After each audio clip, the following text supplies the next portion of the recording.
All right, week 3, Cowboys and Bears. The Cowboys defense might be broken. Micah Parsons traded, and again, just like last year, take Micah Parsons off the field, and the defense is one of the worst in the sport. If the Bears of all teams light them up, that's not just bad, that is an identity crisis. So today we're asking, is there hope for this Cowboys defense? They can get it right. Is it time to play the blame game? And how much longer can we keep pretending this is not the same story from last year? Take it away, Jimmy. The only thing else I got to say is, how about this Cowboys?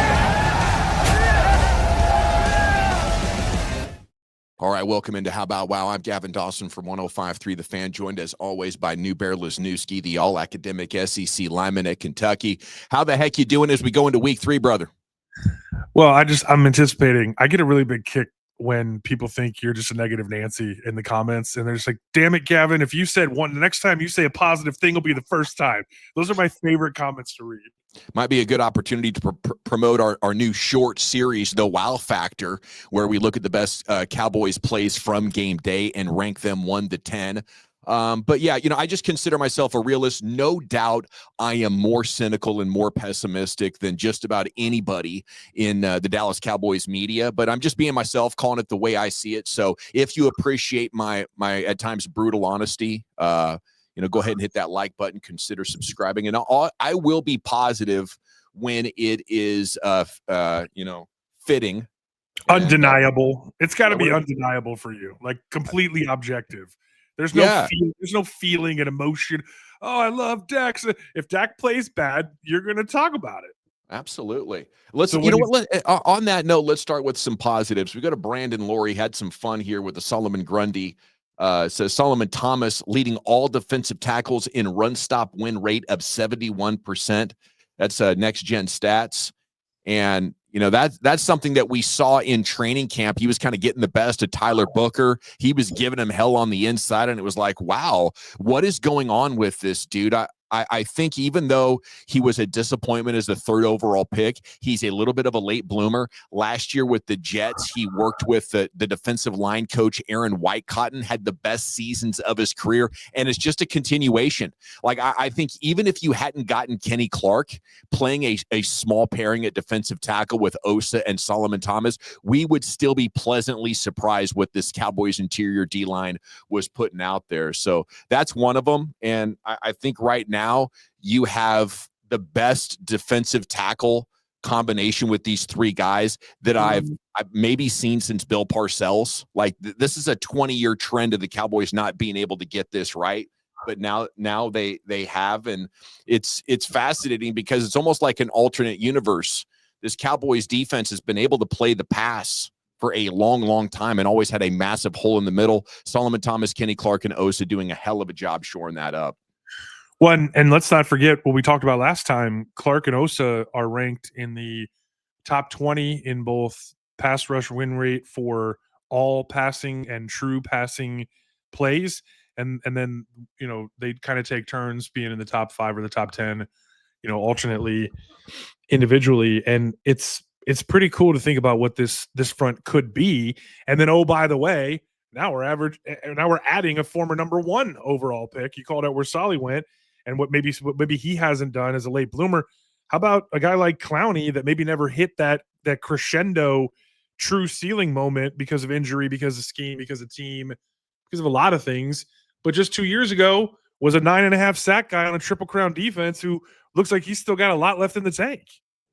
Yeah, I think Clowney's going to become instantly your best edge or defensive end. I hope it's going to be difficult to take him off the field, and I hope the Cowboys don't make the same mistake they're making with James Houston, not giving him enough snaps. I think it's 12 snaps a game he's now averaging between the 2 games. And you really have to wonder who's in charge of these rotations when Houston comes in, gets a sack, gets a QB hit, stopping the run. Like between Sam Williams, Nealon, Ezeraku, and Dante Fowler, it's just either too young, not good enough, too old. I don't know what's going on with these guys, but you need somebody to come in there and remedy it, especially against quarterbacks like Caleb Williams, who will escape on the outside if you vacate the edge. Okay, other positives. I got the Kenny Clark and Osa stats up here from DeFi Talk Cowboys. all pass snaps, 5th out of 102. Kenny Clark, 17th out of 102. And on true pass sets, Kenny Clark even better, 10th out of 102. So it's fascinating that Clark has been such a hit, but without the ability to shut down the big plays and the lack of health on the back end, like this is looking like a secondary you can absolutely torch with the lack of pressure that they are getting.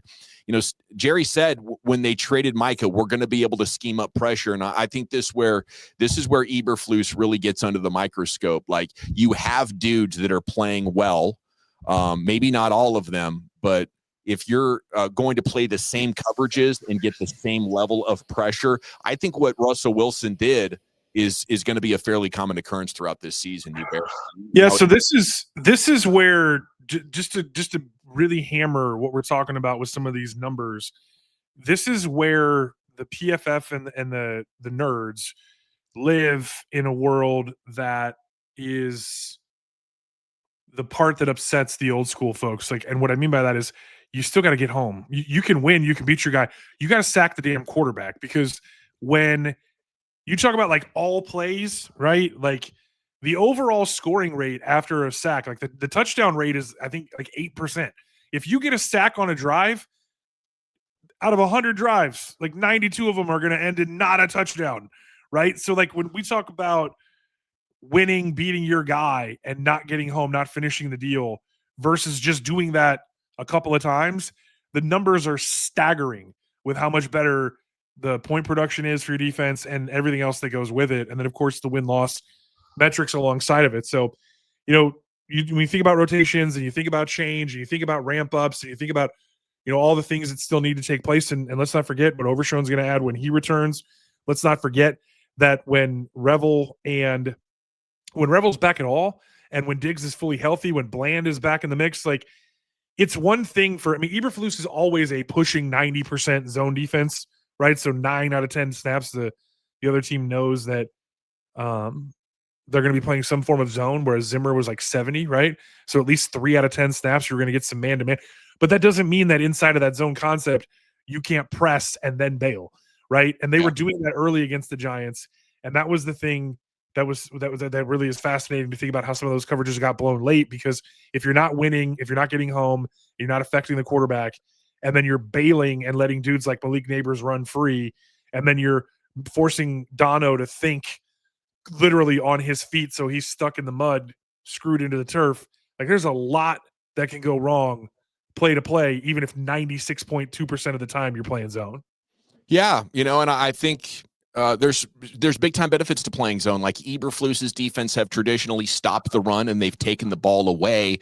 I think with Diggs, you really like how he drops and almost baits the quarterback into thinking. But right now, he does not have the closing speed to then go make up for it and get back in position to go get that PBU. And I think you got to mix it up. I think at least 1 out of every 4 or maybe 1 out of every 2, you got to try to reroute the guy, especially when you're playing with a deep safety like Donovan Wilson. Like, you really need 2 free safeties, I think, in order to successfully play the concepts that they were looking to employ. And both Mike Zimmer and Dan Quinn ultimately decided we got to put Donovan Wilson down or take him off the field. Like, there isn't a good option where you continue to put Donovan Wilson in these situations where you're asking him to not take the bait going forward. That's instinctually what he wants to do, and he doesn't have the makeup speed if he decides late to flip those hips and get back into coverage. So there's a lot going on here, and it's concerning because Wilson has been on this team for so long that Eberflus continue to put him out there in those coverages. Luckily, it worked in overtime. You say they need sacks. They got pressure from Williams. They got pressure from Nealon on ultimately the 2 big plays that killed the New York drives there in OT. And if I'm Flus, I'm probably thinking, like, see, it works. You know, we just need the player to accept the responsibility of not letting the ball go over his head. And I just think that's easier said than done at this point in Dono's career. You talked to the word you just used that really like made a drum start pounding in my head was options, and off of options, then communication. Because if you're not talking and it's not clear, crisp, concise what it is you are supposed to do. We talked last time we talked in here, I talked about 2x2 versus 3x1, and how in 4, meaning cover 4, when you're talking about a 2x2 look, and number 2, or the running back out of the backfield, or someone coming in motion becoming number 2, and the distraction that he faces, and how different it is when you have trips, especially when it's backside and you get caught peeking because they're watching reps. You talk about him wanting to get nosy and what his instincts are, and he is a playmaker. And what does Eberflus preach all offseason? Eyes on the ball. The reason he likes zone so much is because everyone's watching the quarterback, everyone's watching the ball. You can break on that, get downhill, take the ball away, and not just take the ball away, but take the ball away and turn it into points for your team, right? So we know that Bland, we know that Diggs have the record-breaking history of doing those things, but they're not healthy, or they're not all the way healthy, and all these guys haven't been on the field together. So one of two things has to happen. The back end has to help the front end, or the front end has to help the back end. And then they have to play like a yo-yo in concert off of each other, because we know we struggle in the middle with those linebackers, running down the hole. And that kind of takes the Tampa 2 stuff out of the equations, right? Not just some, but pretty much all together. They need Overshown back for that. Right. So then, like, when you start thinking about the variance, the same way that we talk about the run game, pin and pull, inside, outside zone, and all the things they want to throw at them so that a defense really can't get a bead and kind of cheat and then know what's coming and know how they want to scheme themselves and take advantage and interrupt and disrupt those things. What's fascinating when you think about true zone teams is, like, there's really two kinds of zone teams. There's the Seattle Seahawks, where it's basically cover 3 and some variance off of cover 3. That's what the Legion of Boom was going to do. That's what Dan Quinn did well here. Right. But, like, that's what we're going to do. And that's basically what you're going to get. And then what are we going to do off of it? And then there's the Eberflus way, where it's multiple. The same way that you talk about the Dallas Cowboys, Clayton Adams running game, and it's types within the scheme, where when you talk about cover 4 versus cover 4 match, right, and it can develop into man based on the roles and responsibilities. The drum that I'm going to continue to beat for this team is the less that they have to think, these guys, all of them. They're just showing right now that they're thinking too much because they're not talking enough. And to that point, they were bad last year for the first half of the season with Mike Zimmer. And they even talked about late in the year how they didn't buy in.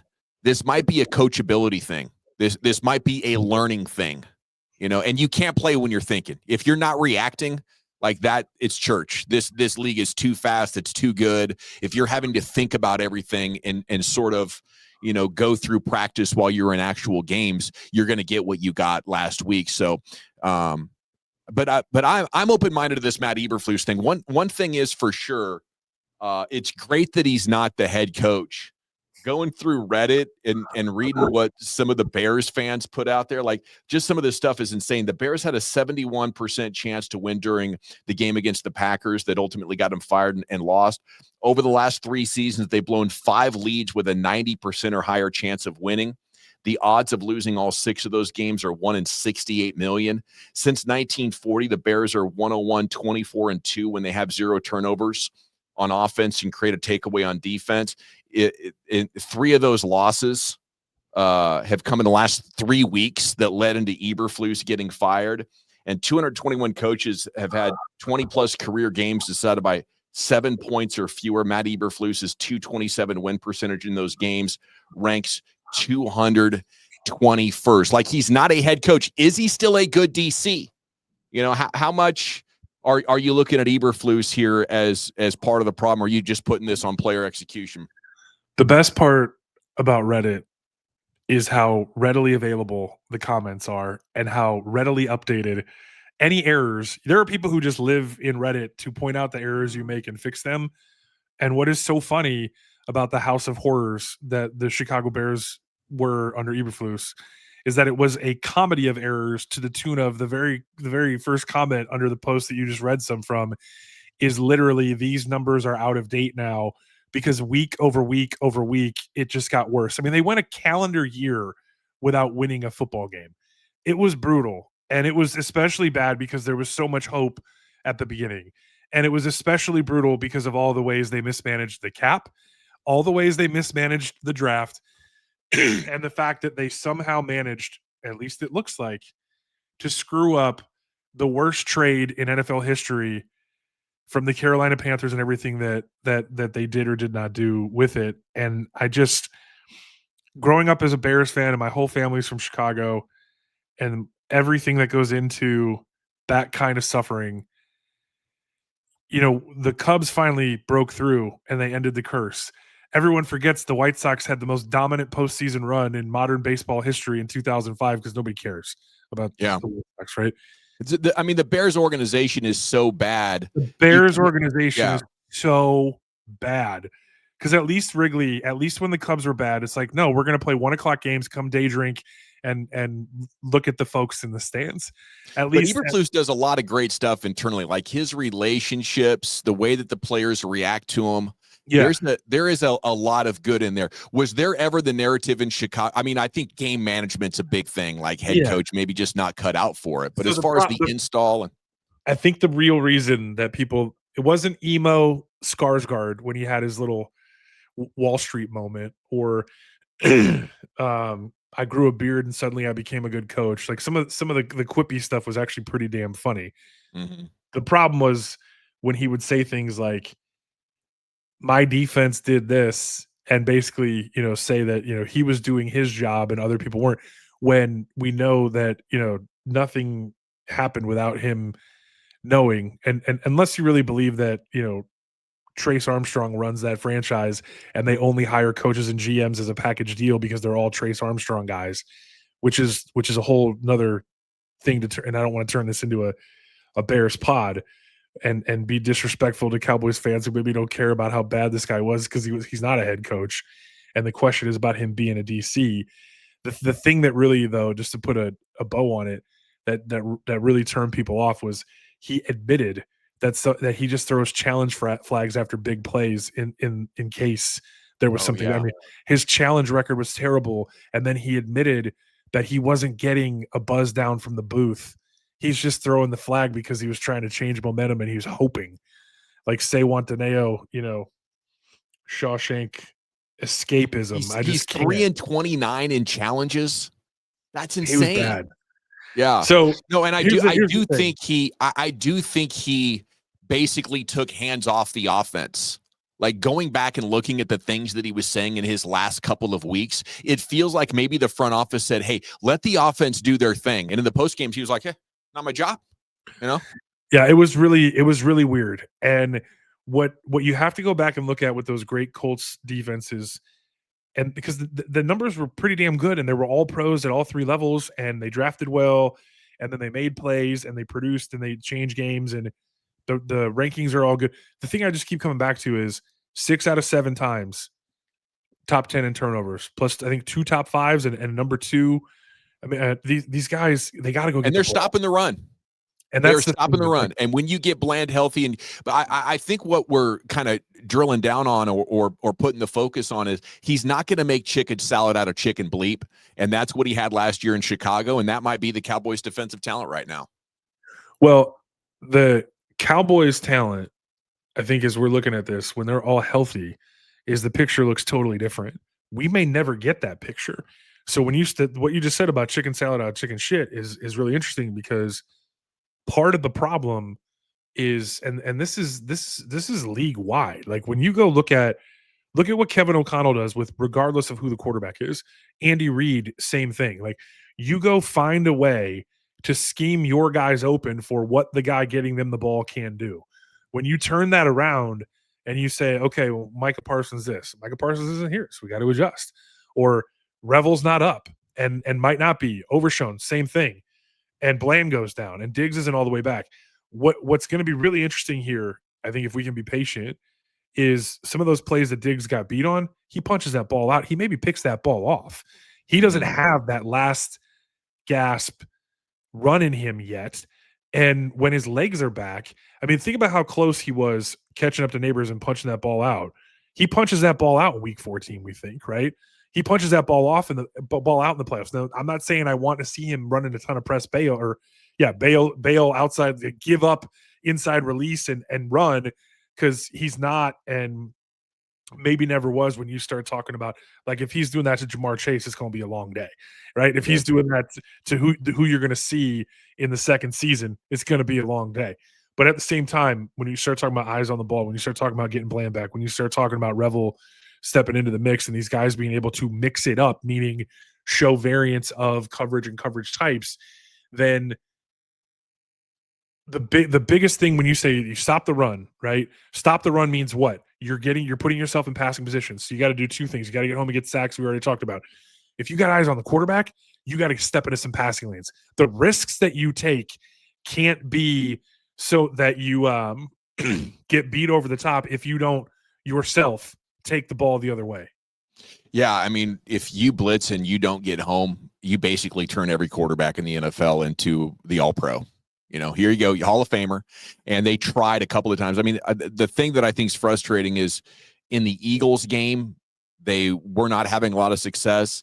And coming out of that weather delay, sending an extra guy totally changed what the Eagles were able to do. So if you're going to give up big plays playing safe, I think is what we found out in game 2, you might as well send somebody, because Russell Wilson, you know, absolutely gave you the scare of your life, and you almost lost to a really bad football team. So I think if you're going to go out, it's best to go out swinging. Up next here on How About Wow, let's go back to Brandon Laurie. The guy's on fire here covering the Cowboys this year. Salute to him. He's really good. Really good. Boys. And, you know, he points out Dak, Javonte, CD all in the top 7 in yards at their position. The last time a Dallas quarterback, running back, wide receiver did that, it was Troy Emmett and Michael Irvin. What do you think about Javonte Williams here? What is he, 27 years old or so? Do they have their new triplets? Can you make a case here for it? Well, all the talk about what Javonte didn't have, or what maybe not getting it back, what he did have after a really good rookie season in Denver and then the horrific knee injury. I mean, it's not like Emmitt Smith was a burner, right? I mean, Jaden Blue exists for a reason because he can really, really run.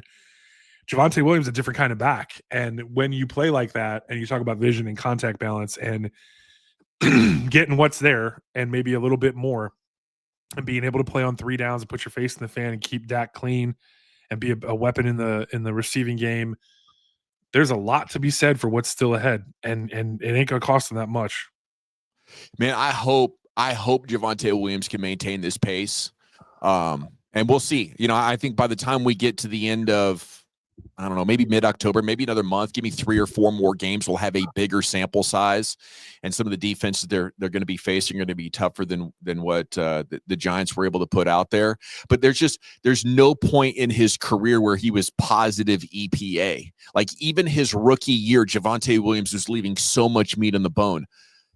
And then the last 2 seasons where other runners are going 4.5 a pop and you're like at 3.5, there's just so much mediocre football that's been put out there by Javonte Williams. It's hard for me to believe that, you know, some of the big plays that he's pulled off, like the 30-yard touchdown run was great. It was blocked up incredibly well. I think the Giants had some really piss poor tackling on that play. And if you take that 30-yard chunk run out of there, but the offensive line and the way that they're scheming things up, particularly on this counter play where Tyler Smith and either the fullback or I guess it was Tolbert on the 30-yard run, coming across the line of scrimmage and then blowing up that C gap, it might be so damn good. And Miles Sanders' big run against Philly was basically that play to the opposite side. That play might be so good that big chunk runs are coming in every game.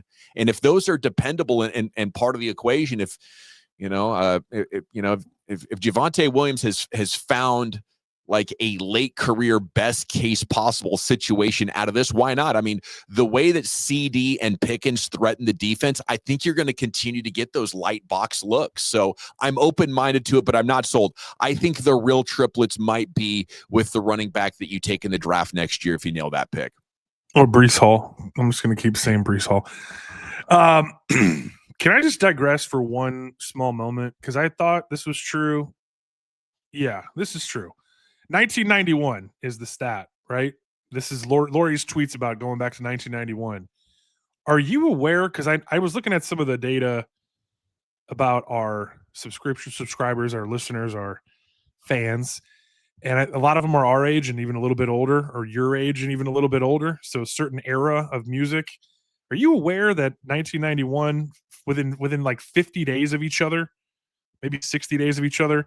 Metallica, Pearl Jam's 10, Guns N' Roses, Use Your Illusion, Red Hot Chili Peppers, Blood Sugar Sex Magic, Nirvana, Nevermind, Soundgarden, Bad Motorfinger, all released at the same time. It was an incredible time. 1991 was an incredible time. And then you're talking about, Dr. Dre finding Snoop Dogg and releasing The Chronic and Doggy Style. And it was just such an incredible time for music there. I think that's like my freshman, sophomore years of high school. So you talk about an era, defined by a very short period of time. So many great Hall of Fame records coming out in that time, and it was incredible. I don't know if these are classics, but I'll tell you this. Dak Prescott looks as good as he's ever been, and if this continues, maybe he'll be in for another, MVP kind of top 5 voting type deal. And the MVP Prescott. What's that? MV Prescott. That's going to be the hashtag we're going to start throwing into conversations about D4K. I like that. The reality with MVP is you got to have one of the best records in the AFC or NFC. Gotta win. You got to be looking at the 1 or 2 seed, I think. Otherwise, it would have been Joe Burrow last year. And that's what the frustrating thing about this defense. Like, somehow, even with very average tackle play, you have created an offense now because of the Lamb-Pickens combination. I think that's one of the biggest takeaways is, like, Dak looks more comfortable throwing the ball down the field to receivers that are on the move, maybe even facing the end zone they're trying to score at instead of running out there and coming back. And we had so many different offensive coordinators settle on that basic route tree for Dak Prescott that I thought this is all he's comfortable with, or he can't do the other stuff. But this is proving just how offensively inept, like, guys like Scott Linehan, Jason Garrett, Kellen Moore, and Mike McCarthy have been, and how challenged Dak has been. And maybe that's personnel wise, but I think the Pickens element, and we really started to reap the benefits from that. He's drawn 3 pass interference plays against him, huge catches. And I think you can get even better. I think the fallacy with George Pickens is thinking, well, you can just throw this thing up and he's going to go get it. I don't think that's true about George Pickens. He is pretty defendable. But once you put him in real actual routes and try to scheme him open, that's where the advantages in his yak ability and his ability to make contested catches, I think, is massive here. So I say all that to say you cannot let a bad defense prevent this Cowboys team from having tremendous success, because for all the Dak doubters and Dak haters, and at times I think I've been defined as one of those, he is now in a situation where he's saying here it's the most confident he's ever been in his career. He is at that point where the experience lines up with just enough youth to dominate the league. I think it's safe to say, no matter who you're going up against and no matter what their plan of attack is against you, Dak has shown through 2 weeks that he's going to give you enough to win every week. And now you're talking about, how do you play off of that? Are you playing bend but don't break? Are you getting aggressive, trying to flip the script and take one the other way? They got to figure out, with these question marks that they have about particularly guys on the back end, they got to figure out what they're going to butter that bread with. They got to figure out week to week, like, what their floor is, because right now it sure as hell seems like there's going to be a ton of variance in the bad way, that it's like a roller coaster type of deal, because communication is one thing, and saying we had a bad week communicating, but you were at home. Like, that's not going to be easier when you go play some of these good teams at their place. Yeah. And you had veteran guys. These weren't rookies, right? They're all in the first year together in this scheme this way, and that's something that we have to give them patience and maybe even a little bit of grace. But if Dak is going to continue to grace you with great play, you cannot take for granted the fact that he's just going to go get 34, 38, whatever it takes. You need to. It's incumbent upon Shoddy and Flus to figure out how they're going to establish the baseline, the floor, whatever you want to call it, so that these 2 elements, and then the third phase when Turpin figures out this new kickoff stuff, are all playing, like a yo-yo off of each other. Yeah, and you can't take for granted that George Pickens is going to be back either. Like, he's got Mulligeta as his agent. He's very open-minded to wherever this life takes me. I'm going to go play football there and make a lot of money. I think he'd prefer to be with the Cowboys. But if he has 15 games like the one he just had, you're looking at $35 to $40 million for George Pickens. And that would likely price you out of that market. You'd be back to thinking, do we have to take a wide receiver in the first round? If we take one in the second and third, is he going to be ready? Like, this is the year. So I'd be very aggressive about changing my play calls over the next month, changing what I think we should be doing. Like, the mark of a bad football coach in today's era is one that says, here's my scheme, my players better learn it. Not, here's my players, I'm going to build a scheme around them. And I'm not breaking any new. What's that? 1,000%. Yeah, I'm not breaking any new ground there. That's obvious.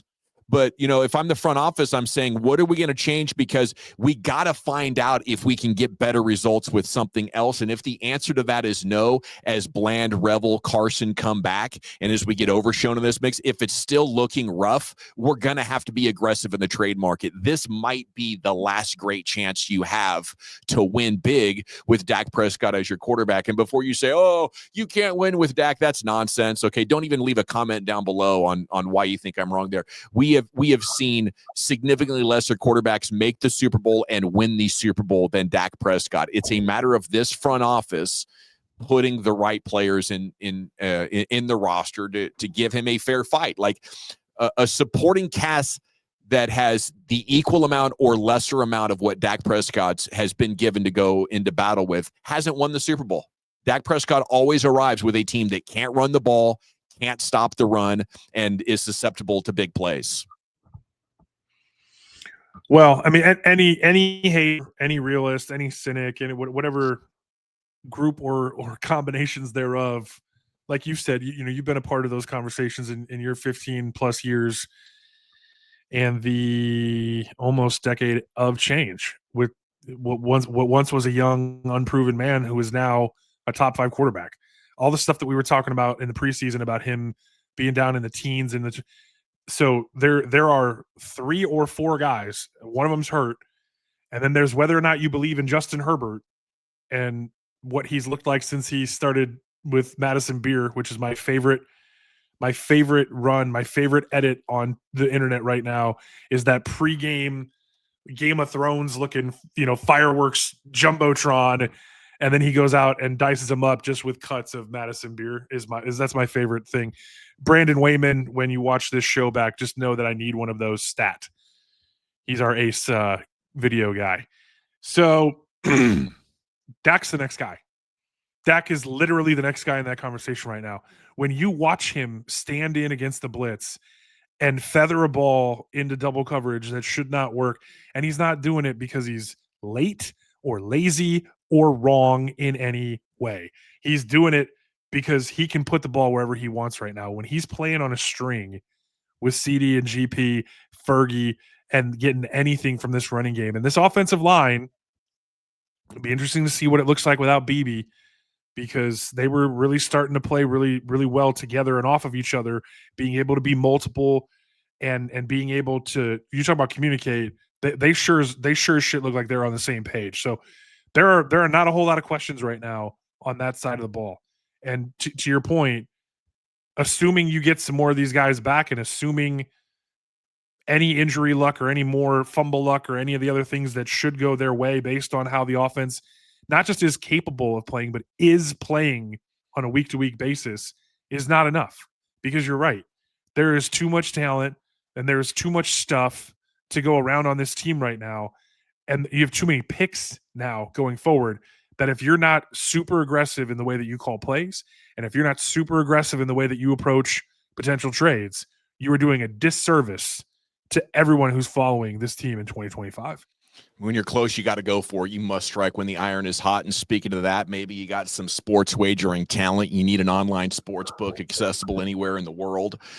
You need the fastest payouts guaranteed, an unmatched game integrity. Here we go. Bet online. The link is in the description. Up to $250 in bonus bets. The Cowboys a 1-point favorite at Chicago. I love that. I'm loading up on this one. I think they are going to come up with answers. I think Eberflus is going to know how to slow down Caleb Williams. I think the offense is going to have a field day now against this banged up Bears defense. So join me there. Link in the description. Up to $250 in free bets. We'll be back soon to this weekend, probably by Saturday night at the latest. We'll have it posted. A Bears Cowboys week 3 preview for New Bear. I'm Dawson. Till next time.